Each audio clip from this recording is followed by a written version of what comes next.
everybody. Thanks for showing up and out shopping on this glorious Black Friday. Proves to me that you're here to learn, so thank you for that.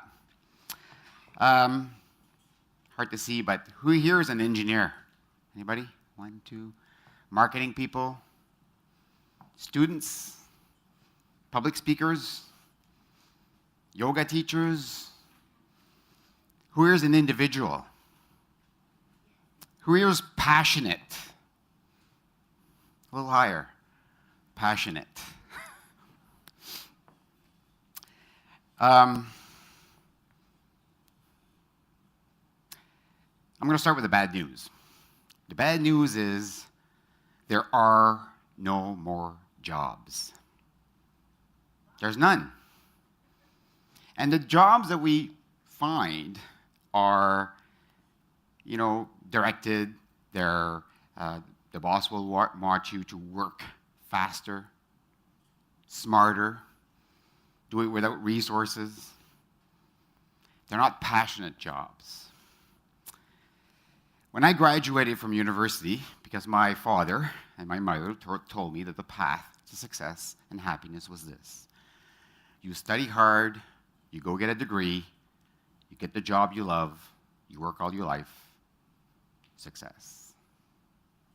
When I graduated, I had 10 offers for jobs. People came to the university, they offered us jobs. We didn't apply for the jobs. They were offered us jobs. They catered to us, and I had to pick. Today, if you graduate from an engineering degree, you're lucky to have one offer. Today, if you graduate from a degree in law, you're lucky to have one offer. There are no more jobs. Not too long ago, I received a call from this gentleman, and he had a very thick Asian accent. And he says, "I'm here to see you.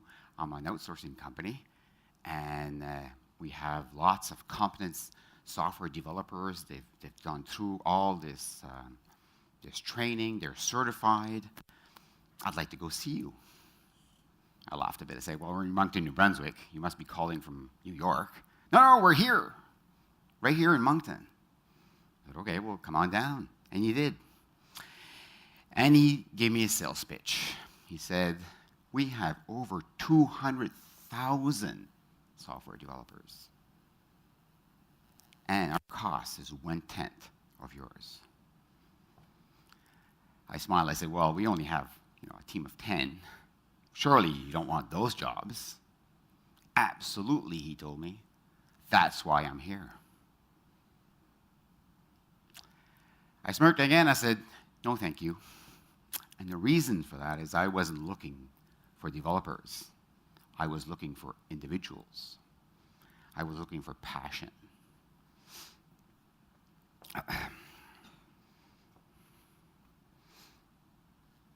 The path for me was clear when I was young. But what do we tell our kids about this fact that there are no more jobs? Today, if you graduate with a degree, you'll end up with a degree and probably a lot of debt. Still looking for your passion. So we tell our kids, because we love them, and my parents loved me, we tell our kids, follow your heart, follow your passion. Which is true. However, I think that's only part of the solution. That's only part of what you need to do to move forward. I was talking to one of my friends the other day. He said, "You have to balance passion with pension. So if you don't have pension, it's not going to work out." And he was right. He was right. So passion without pension doesn't really work, does it? When I was young, engineering was the trend. Everybody wanted to be an engineer.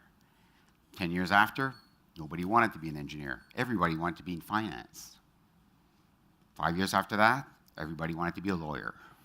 Now, everybody wants to be yoga teachers, entrepreneurs, motivational speakers. These are the new trends. There still aren't any jobs.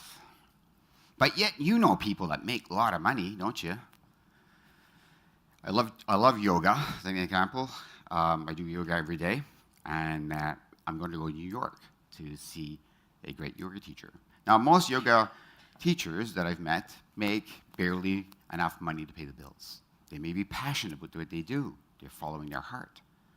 However, they can hardly pay the bills. Dylan Warner is an amazing yoga teacher. Anybody can guess how much he makes an hour? Any guess? Try it out. 12 bucks? $10,000. You knew the answer. That's why you're the VIP. $10,000 an hour to teach yoga. My friend Robin Sharma, he was my coach, and I followed him everywhere. Everything that he does is free on the internet. But yet I pay thousands of dollars to go see him across the world.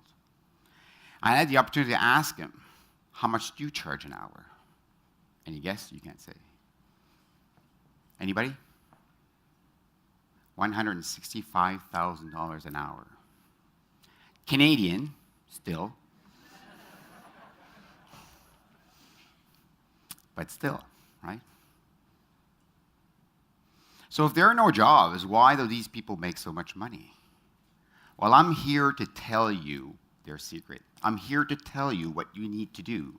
I'm here to tell you what your friends and your parents didn't have the courage to tell you. Yes, these people follow their passion. There's no doubt about that. They wake up every day, they're full of energy. That's passion, right? It's something passion you do, like Kira was saying just before my intro, that passion means that the time just flies by. You get more energy at the end of what you've done than the beginning. That's something with passion. And you smile while you're doing it. It doesn't really matter what you do. It could be cleaning, shopping, decorating a tree. It could be engineering.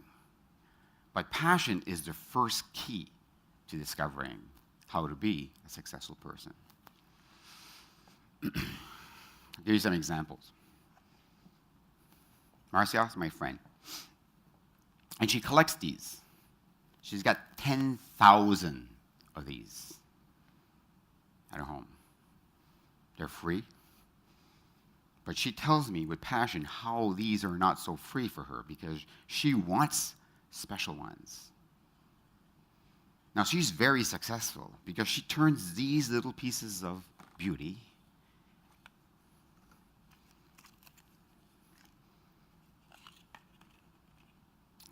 into these necklaces. And she sells them in 50 stores across North America. She's based out of Kokong, New Brunswick. Pretty amazing, I find. She's following her passion. Another one of my friend, Mel, teacher, high school teacher, a yoga teacher, an artist. Well, she paints these things. Anybody know what that is? It's a uterus.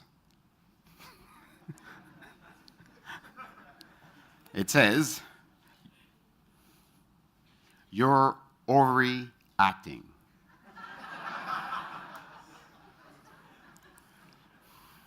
Now, surely she can't make money doing this. Yeah, she does. Right? She does. Pretty amazing, right? I can see Christmas dinner at the table. Mom and dad, her friends.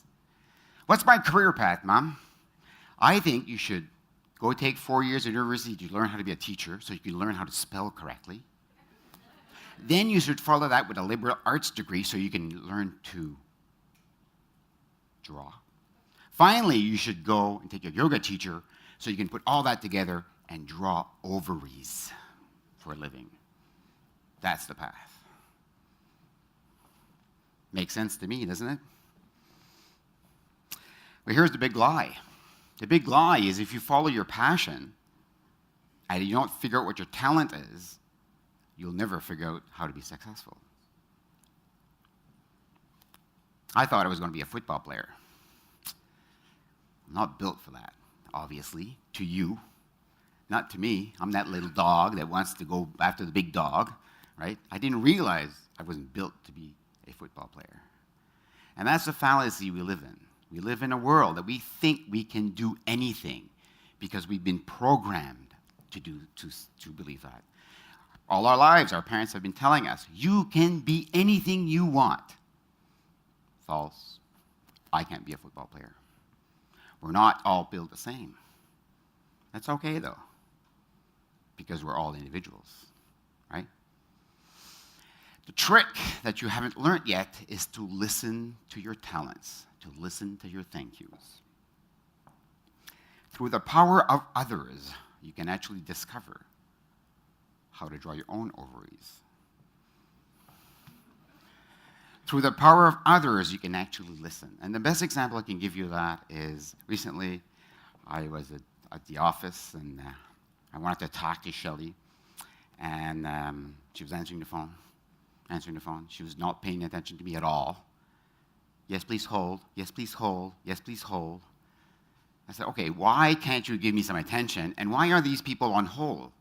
They're on hold for Carl, she said. I said, Carl? Why Carl? We have like 3 people answering the phone. Why are they holding for Carl? Because Carl is amazing. He's super Carl. Super Carl, right? And I discovered something, that through the power of others, we can actually change the way we see the world. See, Carl is not the fastest customer service guy. He may not be the most technical service guy, but he's the most loved. And people thank him, and people wait for him. So now, when we hire service people, when we hire people that deal in sales, we don't measure how long they spend on the phone. We measure thank yous. And when you measure thank yous, you get something back in return. You get something that says, hey, you have talent doing this. Now, this is very, very, very tricky. My analogy is I love cooking. So when I cook for someone, a team, my friend, I listen to the thank yous. And most people will be gracious and say, great meal, Yves, thank you very much. But I don't know if they're honest, just be nice, hungry, or just cheap. They just wanted a free meal. What I listen for is whether or not they're going to come back with a friend, they're going to mention it later on, or they're going to ask me for the recipe. So listening correctly is important. See, I don't need cheerleaders in my life. I have those. My friends are my cheerleaders. My parents are my cheerleaders. What I need is amazing people to tell me the truth about what I need to do to follow my own path. I want you to close your eyes. And there's a test at the end. There's a gift too. That little brush, little thing, I'll give it to the person who can actually come and tell me the answer to this question afterwards. I want you to close your eyes and think about one thing. Same exercise that Kriya asked you to do. One thing that you are passionate about. One thing that when you do it, you get so much energy and so much love that it feels right. One thing that time just flies by and you're having fun. It could be anything. Okay. I told you I gave you the secret. I didn't tell you it was going to be easy. Here's the really, really hard part. I want you to turn to somebody you do not know, right? See, the thing is, the power of others is we all have the power to say the truth. When we're young, we know if our parents are mad at us, if they're happy to see us, by their facial expression, by their eyes, by the way they actually behave. We all have that power. We just hide it because society tells us to hide it, to be nice, to be polite. We don't want to offend people. We want to belong, so we hide this. We all have this power. So I'm going to ask you to find somebody you don't know. And there are going to be 2 people, right? One person, A and B. So the first person will say, I'm passionate about blah. I'm passionate about uteruses, right? Whatever it is. The B person will look at this other person and simply say a number from 1. I think you're not quite telling me the truth. To 10. I can feel your energy. So, A, I'm passionate about uteruses. B, that's a 2. Right? Then B does the same thing. I'm passionate about quahogs. Oh, well, that's a 10. You do this 3 times, or until you get a 10. Okay? So, find a person you do not know. Just turn around. Just turn around. You're here because you want to find it out.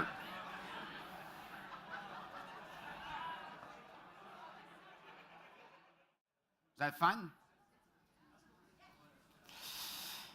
Our forefathers, when they discovered North America, they had a little plan because, it wasn't a very nice place to live. So the captain, when everybody was sleeping, when they landed at night, he would burn the boats. Did you guys hear about this before? He'd do that for a reason. And the reason he would do that is that people wouldn't say, hey, I want to go back to France. I want to go back to England.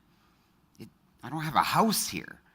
There's some people dangerous here. So he burnt the boats so that they would survive. They would evolve and they would change the world. That's why you're here. Because the captain burnt the boats. Now, what does that have to do with finding your passion, listening to thank yous? Because you have to burn the boats. My good friend Jeff came to me not too long ago. And he says, Yves, I feel bad because I'm not passionate about my job anymore. It doesn't give me the right energy. I'm dragging my feet going to work. I'd like to do something else, maybe in customer service. Give him a hug, say, okay, we'll fix you up. Next day, we fixed him up. Switch jobs. He comes back the next day and says, I just want to be clear, Yves. I wasn't threatening to leave, or it's not that I don't like Tovaco, right? It's not that I didn't want to leave. I said, it's too late. You burnt the boat. There's no more jobs. I switched it. Oh, right. Well, I don't want you to feel ill. I said, no, I don't feel ill. I feel energized. Because, see, what Jeff didn't realize is the people around them also felt his energy. The people around him also felt that he wasn't performing at top speed. So what's inside your heart? People know that. So I said, no, by the contrary, I'm not disappointed at all, Jeff. It took courage to do this. It took courage to move forward. It took courage to listen to your heart, to listen to your talent, and to go on. My friend Robin Sharma, his dad, right, never told him that he should be a public speaker. Never told him he should be a writer. He was actually a lawyer. He quit his job, started to write. Mel's parent never told her to start drawing the ovaries. She just did it. She listened to the thank yous. If somebody's going to pay you 1,000 miles away to draw something, that's a thank you. Right? Listening with courage and having the courage to say, I'm going to stop doing what doesn't give any more energy is burning the boats. I'll have lots of examples of that today. So here's the conclusion. There are no path. I had a path. It doesn't exist anymore. Now, should you go to university? What do you tell your kids? I was asked that very question not too long ago. What do you tell your kids? Do you go to university? Don't you go to university? Do you take a class? Do you follow your passion? You start singing? Do you go in the streets? What do? What do you tell your kids? Well, you tell them to follow their heart. And if that heart tells them to go study engineering, then by all means do it. But there's no jobs in engineering. There's a job if you take that engineering and you make it your own. There's a job at the end if you take the art, the teaching, and you make it something special. There's no path that anybody can tell you. That's the sad part. The good part is you have it inside of you. The good part is you know how to choose your path. Thank you.